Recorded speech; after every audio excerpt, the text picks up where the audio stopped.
Bonjour à tous et bienvenue sur la chaîne Astro pour parler aujourd'hui des événements astronomiques à observer en 2022. Les événements principaux, bien évidemment, à ne pas rater. Il y a énormément de choses qui vont se passer cette année. D'une manière générale, on va dire que la Lune va passer à côté de toutes les planètes, finalement tous les mois à peu près. Donc il y a beaucoup de choses à faire et j'ai essayé de faire un travail de synthèse en m'appuyant sur un travail réalisé par Christophe Carteron du Club astronomique de la région lilloise. Et donc aujourd'hui, là, je vous propose de passer en revue tous les événements majeurs donc de 2022. Il y a beaucoup de choses très intéressantes à observer, qu'on peut observer à l'œil nu avec une paire de jumelles, avec un appareil photo numérique. On peut photographier ça même avec un smartphone et il n'y a pas forcément besoin d'une monture motorisée. Et bien sûr, on peut observer ça avec des télescopes de grand diamètre et ça va devenir de plus en plus intéressant avec ça. On notera deux éclipses de lune, deux éclipses de soleil, des rapprochements planétaires hyper intéressants. Il n'y a pas que la grande conjonction qu'on a vécue il y a à peu près de ça un an. Voilà, donc un épisode à garder bien évidemment dans vos tablettes parce que vous pourrez vous y reporter tout au fur et à mesure de l'année. Donc je vous propose dans un premier temps les grandes lignes et dans un deuxième temps en fait un détail mois par mois qui fait que vous allez pouvoir venir, je vous mets dans la description en fait les timecodes qui vous permettent de jumper directement d'un mois sur l'autre.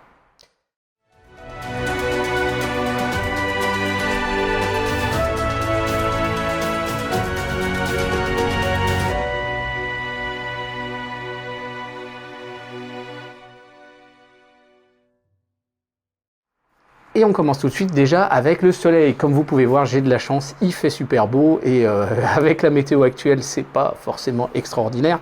Et qui plus est, bien évidemment, il fait super beau quand la lune est là. Mais bon, malheureux, voilà.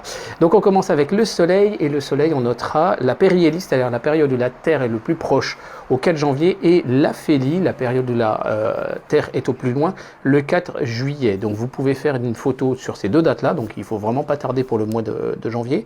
Et vous allez pouvoir comparer le diamètre apparent du soleil, vous verrez qu'il varie de quelques pourcents.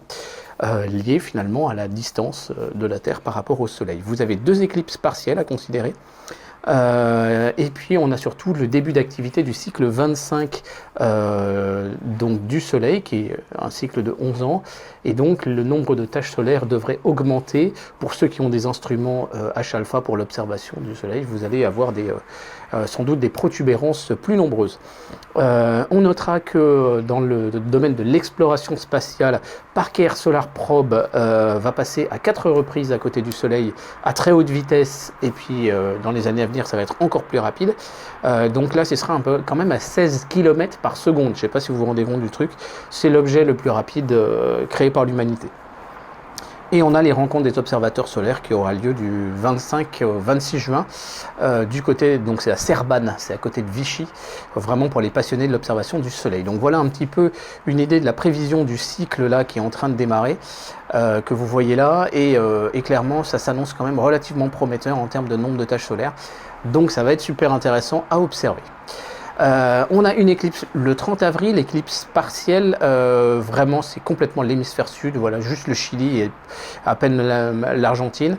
Donc là bien évidemment ça va pas être forcément très intéressant. Par contre, le 25 octobre, on a une éclipse partielle qui va donner à peu près ça, visible depuis la France à midi. Donc on avait fait le 10 juin dernier un live à plusieurs pour une éclipse annulaire déjà, et bien là on aura à peu près le même type d'éclipse annulaire et ça devrait être assez sympa. À l'œil nu ça ne se verra, alors on n'observe jamais une éclipse de soleil bien évidemment à l'œil nu comme ça, mais à l'œil nu on ne verra même pas la baisse de luminosité, ce ne sera pas suffisant, mais par contre avec un télescope et les filtres adaptés ce sera super intéressant, mais il y aura un live sur la chaîne bien sûr.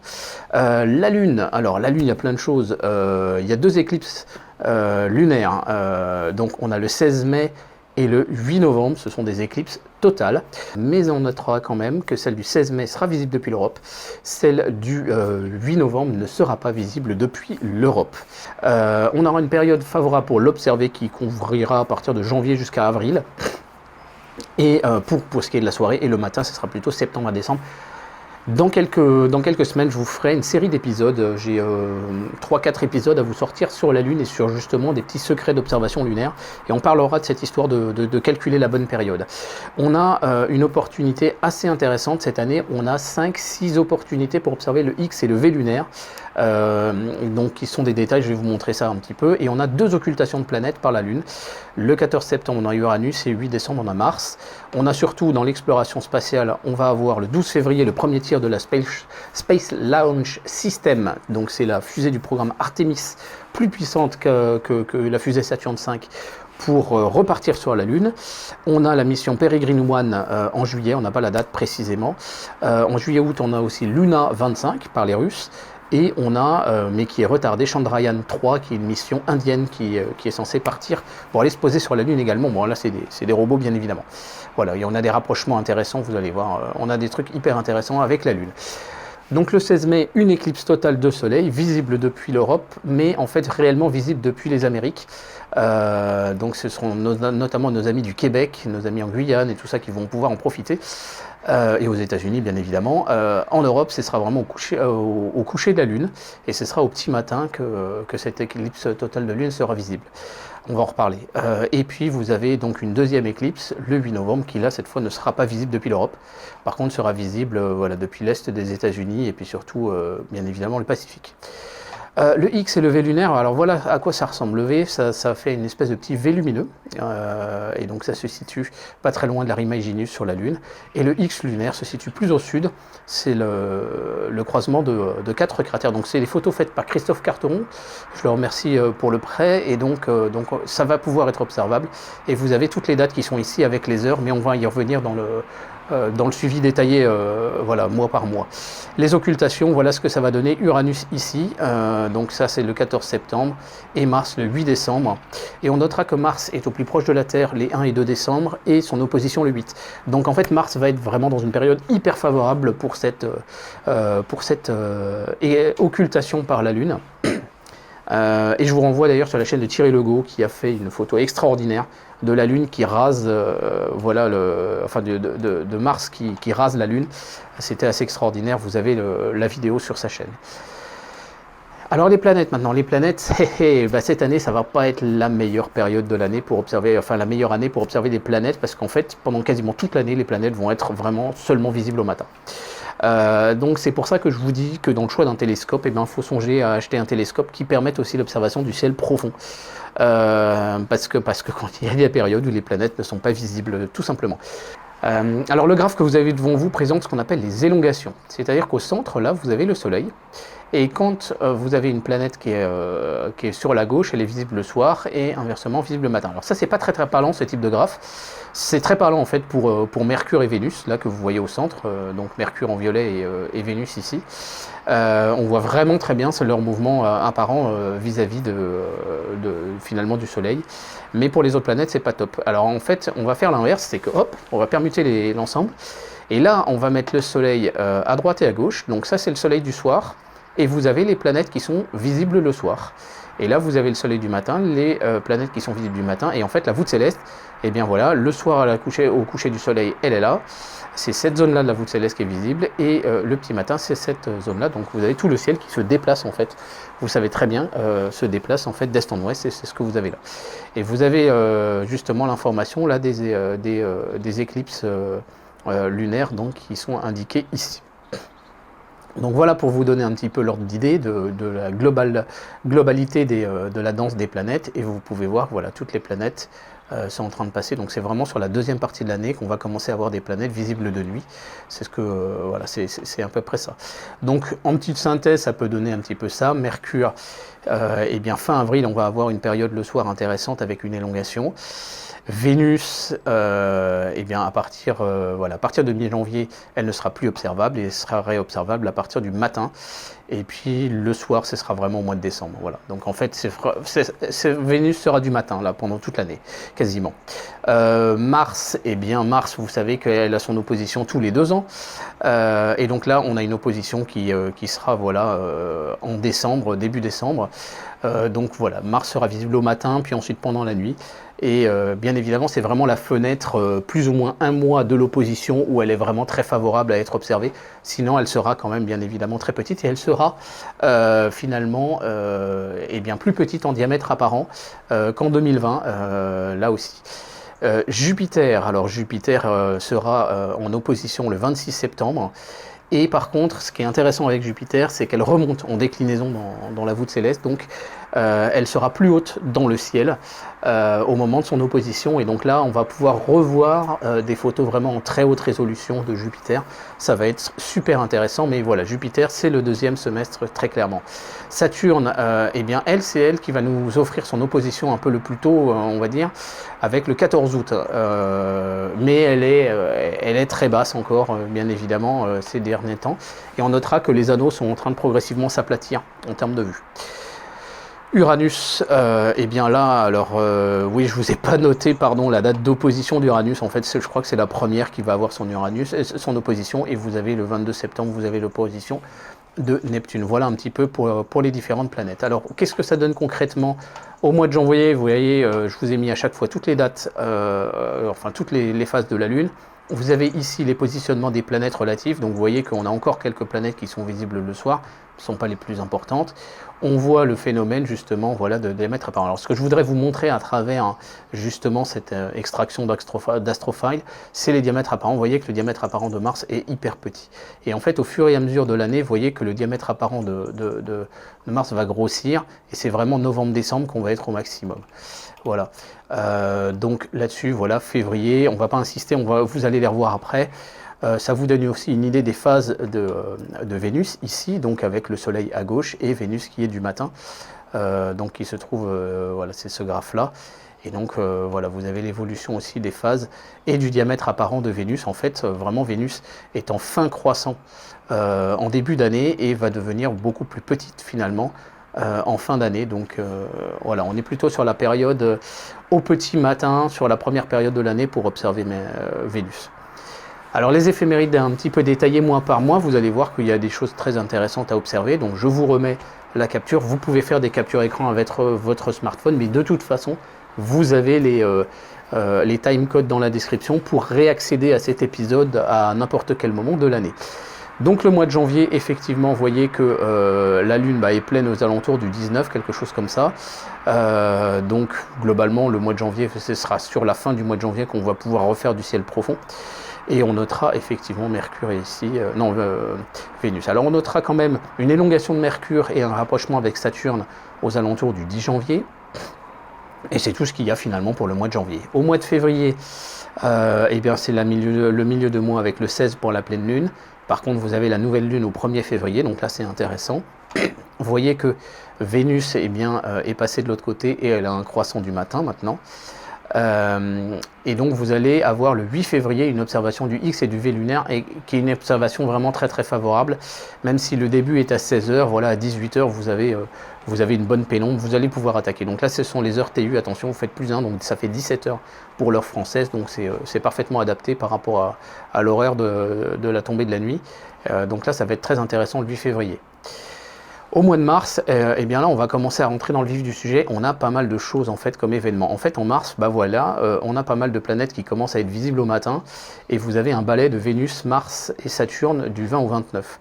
Donc voilà ce que ça donne le 20, 21, 22, 23, 24, 25, 26, 27, 28 et 29. Voilà, vous avez le passage de la Lune ici. Donc là, c'est super sympa d'avoir ce petit passage et vous photographiez ça assez facilement avec un appareil sur pied fixe et même avec un smartphone. Ça passera, les trois sont photographiables avec un smartphone. Donc pensez-y, ayez le réflexe cette année. On va bosser, et ben on lève les yeux au ciel, voilà, avant de prendre son métro, avant de prendre son tramway, etc. Au mois d'avril, alors là, ça commence à devenir très très intéressant. Déjà, on commence le 1er avril par le marathon de Messier. Le marathon de Messier, vous avez 2 épisodes sur la chaîne qui consistent à observer chacun des objets du ciel profond du catalogue de Messier en une seule nuit. À 50 degrés de latitude nord comme Lille, on peut en faire jusqu'à 105. Aux alentours de Toulouse, on peut aller sur les 110, mais avec quand même un télescope de grand diamètre. Je précise que ça se fait sans GoTo, on fait du pointage vraiment à la main. Le push-to, bon, c'est un peu un flou juridique, on n'est pas censé l'utiliser bien sûr. Si on a un GoTo, par contre, on peut le faire en photo et utiliser le GoTo et puis faire des photos de chaque. Donc ça peut être assez amusant. Pourquoi pas, ça peut être un sujet sympa. Mais voilà, le marathon de Messier, vous avez 2 épisodes et franchement, c'est hyper intéressant. Mais vraiment, cette année, il n'y a que le week-end qui suit le 1er avril là, pour pouvoir le faire cette année. Il n'y a pas 2 opportunités comme certaines années. Le 5 avril, vous avez un rapprochement Mars-Saturne qui peut être intéressant. Alors, rapprochement, si je vous le mets en rouge, alors il y a deux choses à dire. Un rapprochement, ça va être vraiment le plus proche. Par contre, on utilise quelquefois le terme de conjonction. En réalité, conjonction, c'est quand vous avez la même ascension droite pour les deux astres. Mais ce n'est pas forcément le moment où ils sont au plus proche en fonction des mouvements relatifs de l'un et de l'autre. Donc on utilisera plutôt le terme de rapprochement pour qualifier vraiment que les deux sont très proches. Et si je vous le mets en rouge, c'est vraiment que ça devient très intéressant. Vous voyez, on distingue les différentes lunes de Saturne par rapport à Mars. Donc là, il y a vraiment quelque chose de sympa et on peut envisager de faire une photo haute résolution de ce rapprochement. Le X et le V lunaire, vous avez le 8 avril, une période favorable également, en plein, voilà, en plus de ça, à partir de 20h TU, donc c'est le top. Vous avez une élongation de Mercure avec un rapprochement avec Uranus les 17, 18, 19 avril. Et là, vous voyez que vous avez l'ascension droite là, du Soleil, ici. Non, la déclinaison du Soleil. Et vous voyez que finalement, Mercure est beaucoup plus haute en déclinaison, donc pour le soir, elle est très très favorable en termes d'observation. Donc vraiment, là, c'est l'élongation idéale pour chercher à observer Mercure cette année. Le 19 avril au matin, vous avez un bel alignement de 5 planètes. Donc vous avez Jupiter, Neptune, alors qui se fait au télescope bien sûr, Vénus, Mars et Saturne. Et vous verrez que plus tard dans l'année, vous allez avoir une vraie très bonne opportunité. Et là, plus aucune excuse pour observer Neptune. Vous avez les seins des Lyrides le 22 avril, voilà, et vous avez la Lune qui va visiter les planètes. Alors ça, elle va le faire un petit peu tous les mois, du 23 au 27 avril. Donc voilà ce que ça donne pour cette opportunité-là. Vous voyez, il y a vraiment des possibilités de faire des photos sympas. Le 26 avril, vous avez une élongation haute de Mercure qui est intéressante. Voilà, donc là, il faut essayer d'en profiter. Vous voyez que Uranus, là, se fait manger vraiment par le Soleil. Donc on est toujours sur cette poursuite d'élongation. Et là, on a vraiment une opportunité intéressante. Et vous allez noter qu'elle va aller se rapprocher des Pléiades, justement. Les 27 et 28 avril, vous avez un rapprochement très intéressant entre Vénus et Neptune. Donc une très bonne opportunité pour trouver Neptune, surtout que vous avez Vénus, vous avez Jupiter, vous avez un super point de repère pour aller la trouver. Donc là, clairement, il faut en profiter 27 et 28 avril au matin. Et voilà ce que ça donne, vous voyez, le 28. Donc on a Vénus. Si vous habitez par contre en Asie ou en Amérique, eh bien vous allez même avoir un rapprochement encore plus proche de Vénus et de Mercure. Ça peut être hyper intéressant. Et de Neptune. Par contre, la luminosité de Neptune est beaucoup moins lumineuse que Vénus. Donc vouloir mettre les deux en photo à la fois, vous allez forcément cramer Vénus. Vous avez le 29 justement un rapprochement là, très intéressant, très sympa quand même de Mercure avec les Pléiades. Alors le fait est, c'est qu'on est vraiment sur le coucher du Soleil, donc ça va être difficile de stacker énormément de lumière sur les Pléiades comme on avait pu le faire avec Vénus, mais par contre la luminosité de Mercure est beaucoup plus comparable à celle des Pléiades. Donc pour ceux vraiment qui veulent observer Mercure et qui ne l'ont jamais observé, c'est peut-être une bonne date parce que les Pléiades sont hyper faciles à reconnaître, même à la nuit tombée, avec une paire de jumelles. Donc vous n'aurez pas de doute après pour aller trouver Mercure. Donc bien évidemment, 28 et 30, ça reste faisable également. Et vous avez donc le 30, une éclipse partielle de soleil, mais forcément très très difficile à observer puisque bon, elle va concerner que le Chili. On verra, est-ce que Alain Maury pourra faire quelque chose? Il est quand même bien au nord, hein, Alain, donc je ne sais pas s'il aura grand-chose. Au mois de mai, eh ben, on continue. Alors le mois de mai, on va avoir des choses intéressantes. On va avoir les rencontres astronomiques du printemps, où on vous donne rendez-vous sous le nom du groupe La Communauté Astro. C'est très important, je vais vous faire un épisode bientôt sur le sujet pour en reparler. Mais les rencontres astronomiques du printemps, c'est un des principaux rassemblements d'astronomes amateurs en France, avec une ambiance super sympa, un endroit où le ciel est de bonne qualité, la ville éteint en plus de ça son éclairage pendant le week-end. Et donc on va s'y retrouver, on est déjà une douzaine à être inscrits sous le nom de la communauté Astro. La communauté Astro, je le rappelle, c'est le serveur Discord où on se rassemble à plusieurs astronomes, à plusieurs youtubeurs et créateurs de contenu, et l'objectif en fait c'est d'éviter la multiplication complètement absurde de serveurs Discord. Donc il y a toute une équipe super motivée, je vous en ai déjà parlé sur la chaîne, et donc on le fait sous le nom de la communauté Astro. Je ne vois pas pourquoi je demanderais à Julien par exemple, donc de la chaîne Carnet Astro, ou à Laurent Oumar, de venir sous le nom de la chaîne Astro. Voilà, je ne suis pas là pour pour tirer la nappe sur moi, quoi. Voilà.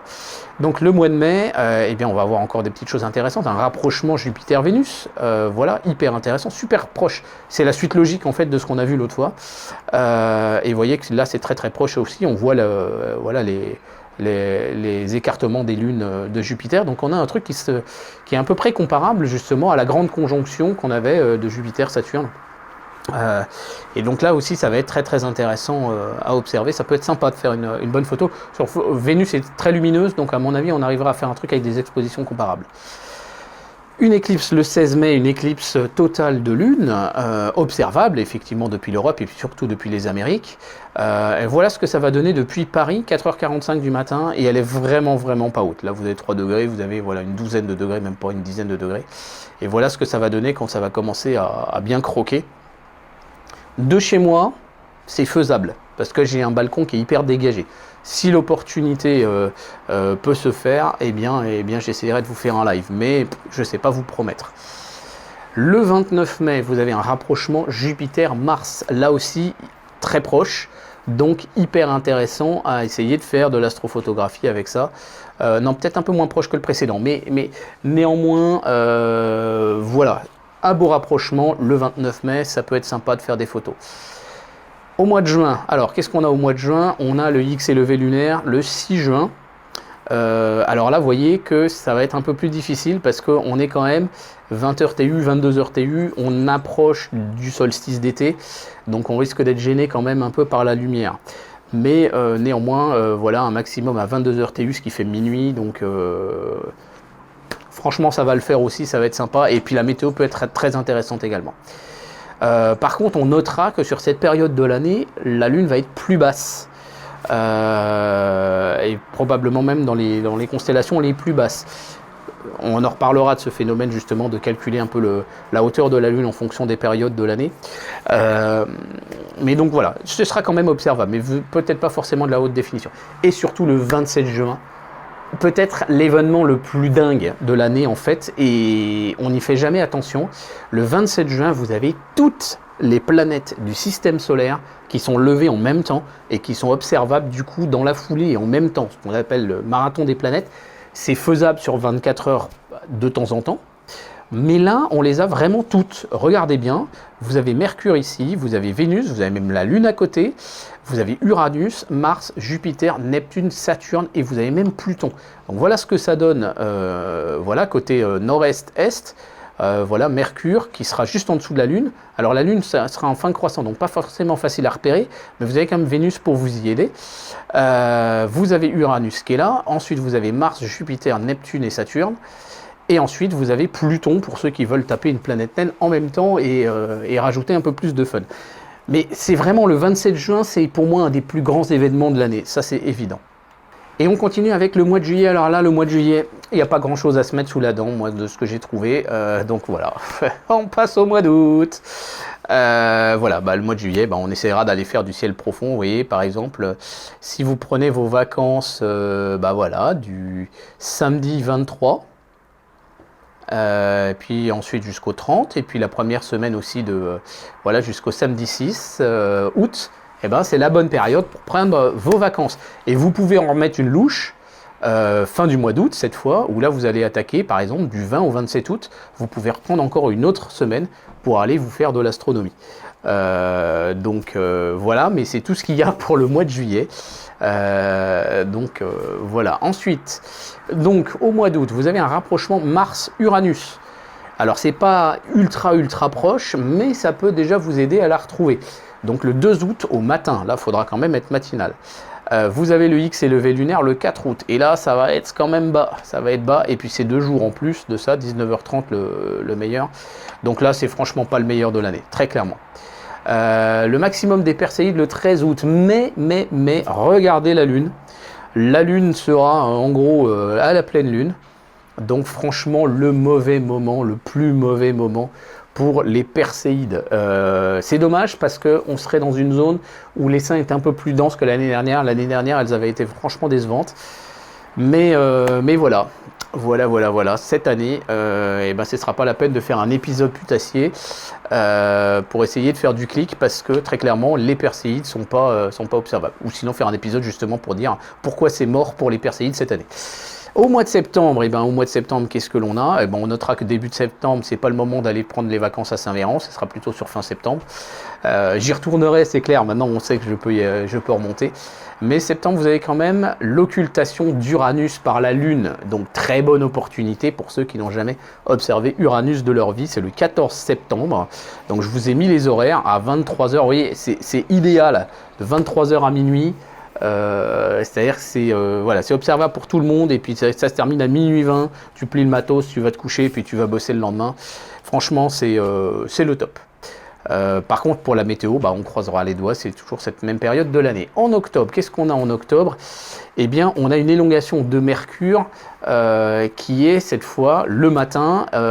Et regardez, donc vous avez le Soleil, on comprend qu'il va être assez bas, et vous avez la ligne d'écliptique. Donc, en fait, c'est une élongation favorable et assez relativement haute de Mercure le matin. Donc voilà, une opportunité encore pour les plus matinaux.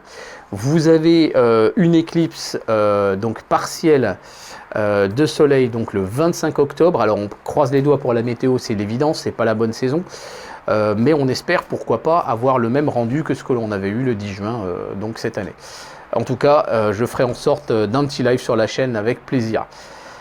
Le X et le V lunaire le 2 octobre. Alors regardez les horaires, 18h30, donc ça fait si je me trompe pas, 19h30, je crois qu'on est déjà en horaire d'hiver à ce moment-là. Bon, on pourra quand même observer un peu le phénomène, par contre je suis pas sûr que la Lune soit très très très haute en cette période de l'année, donc c'est pas forcément la meilleure. Au mois de novembre, alors au mois de novembre, vous avez une éclipse totale de lune, mais inobservable depuis l'Europe. Par contre, si vous êtes, voilà, je pense à ceux qui sont en Nouvelle-Calédonie par exemple, qui pourraient être bien placés, à Hawaï bien évidemment, ça ce serait le top. Vous pouvez aller en Alaska éventuellement, voilà, mais bon, sinon ça va être un petit peu difficile pour l'observer. Le X et le V lunaire, eh bien 30 novembre, et là ce sera visible. Alors l'horaire est favorable. À la hauteur, il faudra voir la hauteur dans le ciel, peut-être que ce sera déjà un petit peu mieux. Voilà. Et au mois de décembre, eh bien, au mois de décembre, on a quand même des petites choses intéressantes. Eh bien, on va commencer par, voilà, en fait, le 1er de décembre, on a vraiment la période la plus proche de Mars, avec son plus grand diamètre apparent. Donc, c'est vraiment à ce moment-là qu'il faut se concentrer. Vous avez vu, hein, la fenêtre, elle n'est pas très très longue là. Vous voyez, ça décroît très vite. Et puis, le mois précédent, ça croît, voilà. Donc, en fait, novembre-décembre, c'est vraiment le moment pour observer Mars et photographier Mars en haute résolution. Et forcément, comme on est en plein hiver, la météo, elle ne sera pas au top. Et par contre, vous avez donc une occultation de Mars par la Lune le 8 décembre. Alors, vous avez des captures avec les horaires pour Paris. Donc là, c'est les horaires locaux, hein, quand c'est les captures de Sky Safari, à 6 h du matin. Et ça se termine à 7 h du matin. Et après, vous pouvez aller bosser. Là, clairement, il faut mettre le paquet sur celle-là parce que Mars sera avec un grand diamètre apparent. Il y a moyen de faire quelque chose de vraiment sympa. Et alors, par contre, là, je vous ai mis la vue pour Paris. N'oubliez pas que le diamètre de la Lune est assez petit, je crois que c'est 3000 km, un truc du genre. Ce qui veut dire que si vous êtes 1000 ou 2000 km au sud de la France, eh ben, ça risque d'être très différent. Je ne sais pas vous garantir, par exemple, si nos amis qui nous regardent depuis le Maghreb pourront l'observer, cette occultation. En tout cas, il y aura le passage proche, mais prenez vraiment Sky Safari et mettez votre localisation géographique pour avoir un détail précis de la configuration. Et je pense que Thierry Legault va encore réussir à nous faire un truc avec un transit de l'ISS ou un truc un petit peu du genre. Ça, il faudra voir le moment venu, quelles sont les opportunités. 27 décembre, vous avez l'élongation de Mercure. Alors, c'est pas la meilleure, bien évidemment. Voilà, regardez, elle est à peu près la même déclinaison que le Soleil. Mais vous avez cette opportunité. Puis vous avez Vénus qui est de retour le soir. Donc, il va y avoir la possibilité, il faut voir dans les jours précédents et les jours suivants, où vous allez avoir vraiment un beau rapprochement entre Mercure et Vénus et peut-être l'opportunité de trouver Mercure du coup plus facilement. Voilà, nous avons fait le tour de tous ces grands événements astronomiques qu'il va y avoir en 2021. Oh putain le con! Oh le con! Ah, merde! Merde! Et il y a beaucoup de choses. Donc ça, voilà, ça va être une belle année, l'opportunité de pratiquer l'astronomie. Alors, Je suis bien conscient que c'est pas évident de pouvoir avoir noté tout ce que je vous ai sorti là. Vous pouvez bien évidemment retourner voir l'épisode, hein, je le laisserai programmer. Celui-là, je le mettrai pas en référencé. Et par contre, si vous nous rejoignez sur le Discord, vous avez Zoliex qui programme des bots et qui nous avertiront justement tous les jours à midi de la météo du soir, etc., justement, et de programmer correctement les rappels. Vous avez aussi les épisodes d'éphémérides d'Astroculus, donc un YouTuber, vous avez les liens dans la description et puis vous le retrouvez sur le Discord, pour pouvoir être bien informé justement des opportunités. Voilà, j'espère que ça vous aura plu. Pardonnez-moi, c'était un petit peu long, je vous dis, mais en même temps, voilà, c'est le début de l'année et il y a plein de trucs à voir. Au niveau cométaire, il se murmure qu'il y aurait une comète qui pourrait créer la surprise, mais c'est comme toujours, ça peut créer la surprise comme ça peut être décevant. Prenez la comète Leonard. Elle a permis de faire des belles photos, mais vraiment pour les astrophotographes, donc à la fin du mois de novembre, début du mois de décembre. Puis ensuite, il y a eu la période de plus haute luminosité, mais elle était devenue très très basse, etc. Et en fait, elle était elle était franchement difficile à observer. Puis elle est passée au plus proche de Vénus et puis du Soleil. Et puis là, elle a fait une explosion et un festival, mais observable uniquement depuis l'hémisphère sud. Donc c'est complètement imprévisible la réalité du passage d'une comète. Donc le moment venu, si ça devient vraiment très intéressant, je vous ferai un épisode. Donc n'oubliez pas de vous abonner. N'oubliez pas aussi de partager cet épisode autour de vous. Et je vous dis à très bientôt sur la chaîne Astro. Merci, au revoir.